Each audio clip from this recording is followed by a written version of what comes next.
الله الرحمن الرحیم. ډیر خلک پوښتنه کوي جمعې شپې او جمعې ورځې اعمالو په باره کې چې انسان کوم کارونه وکړي جمعې شپې یا جمعې ورځې. زه مختصرا څه عملو طرف ته اشاره کوم چې ډیر زیات ثواب دی.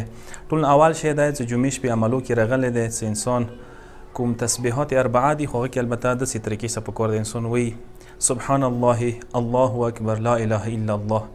دا ذکر څومره ډیر ویلی شي بهتر دی. سبحان الله، الله اکبر، لا اله الا الله. کوم ما تاسو تشرکات کوي خو دې کې صرف الحمدلله نه هغه ته نه کاټ که نور ذکر وایه. دین علاوه دویم شی څه عملو کې راغلی دی جمعې شپې اعمالو کې څومره زیات کوای شي صلوات محمد و آل محمد باندې، اللهم صل علی محمد و آل محمد. کمترین تعداد څه راغلی دی 100 وارې دینه پورته څومره ویلی شي ثواب ډیر زیات راغلی دی. مولا امام صادق علیه الصلاة والسلام یی څه کوم کس صلوات ستایی جمعې شپې هغه صلوات یو صلوات 1000 نیکو کارو سره برابر دی او 1000 ګناهان یې ورسره صفا کیږي پاکې کیږي.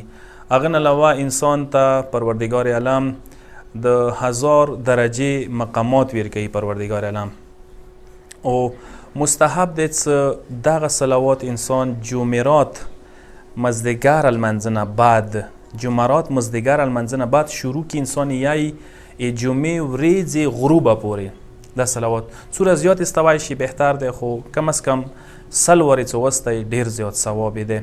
روایت شوی دی چې مولا امام صادق علیه الصلاة والسلام یی چې جمعې شپې مازدیګر ټایم عصر ټایم کې اسمان نه یو فرشتو ګروپ نازلیږي چې هغوی سره لاسو کې د سونې والا قلمونه پینونه ورسره وي او چندې والا کاغذ ورسره وي صحیفې کتابونه هغه کې صرف اور صرف کوم کسان صلوات ستایي هغو صلواتو کسان والا هغوی ثوابونه ورکیږي یعنی صرف صلواتو درجې صلواتو ستونکو ثواب ورکي صرف. لیکن شیخ توسی بزرګوار چې یو عظیم عالم تیر شوی دی هغه ذکر کوي چې مستحب دی چې جمعې شپې 1000 وارې صلوات ووستئ خو هغه یې طریقه یې ښیي که دا شی ووستئ ډېره بهتره ده. اللهم صل علی محمد و آل محمد وعجل فرجهم واهلك عدوهم من الجن والانس من الاولین والآخرین.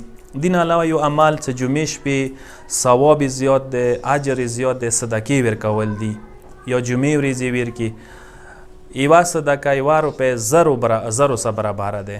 دین علاوه پیغمبر زیارت د امامانو زیارت دی چې انسان یې ولولي.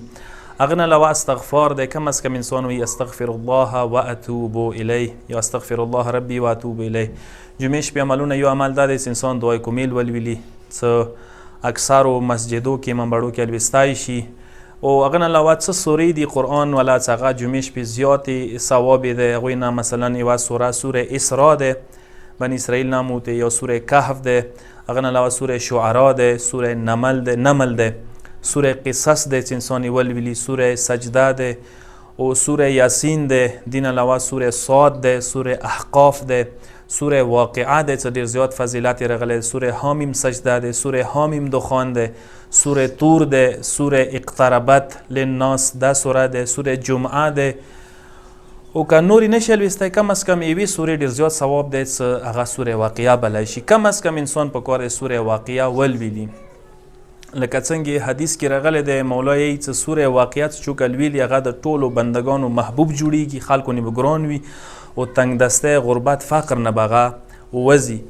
او روایت کې شته دي چې کوم کس سورې کې مثال ډېرې سورې دي ځنه سورې دي مثلا سوره جمعه دی هغه که ولولي ګناهانو کفاره جوړیږي یوې جمعې نه بلې جمعې پورې ته کومې ګناهان یې کړي هغې کفاره جوړیږي. دې نه علاوه هټ کر نور کوم عملونه دي هغې کې 2 رکعته لمونځ راغلی دی چې انسان یې که وکړي جمعې ورځ یا کوی شي جمعې شپې یا کوی شي. هغې کې دا دی چې انسان الحم نه بعد 15 وارې سوره زلزال ورکې ولولي. روایت کې راغلی دي چې کوم کس قبر عذاب نه قیامت عذاب نه ځان بچوي په کار دی چې دا 2 رکعته لمونځ کوي جمعې شپې یعنی الحم نه بعد 15 وارې سوره زلزال بیا الحم نه بعد ویم رکعت کیا 15 وارې سوره زلزال. دین علاوه یو شاید څه وخت هم جمعې شپې تاکید په شوی دی جمعې ورځې خاص کر بیا چې انسان انار که وخوري سبې ټایم کې ډېر زیات فضیلات دی او ډېر بیماریو نه انسان بچوای شي. پروردګار عالم د موږ ټولو ته توفیق نصیب کړي چې جمعې شپې جمعې ورځې عملو باندې عمل وکړو، خصوصا یو شی چې هغه جمعې غسل دی چې هغه د نه په ویر نشي. جمعې غسل انتهایی فضیلت لري چې کوم کس 40 جمعې غسل وکړي راغلی دي چې هغه بدن قبر کې نه خرپېږي، هغه د قبر ډېرو مشکلات او عذابونه بچیږي. والسلام علیکم ورحمة الله.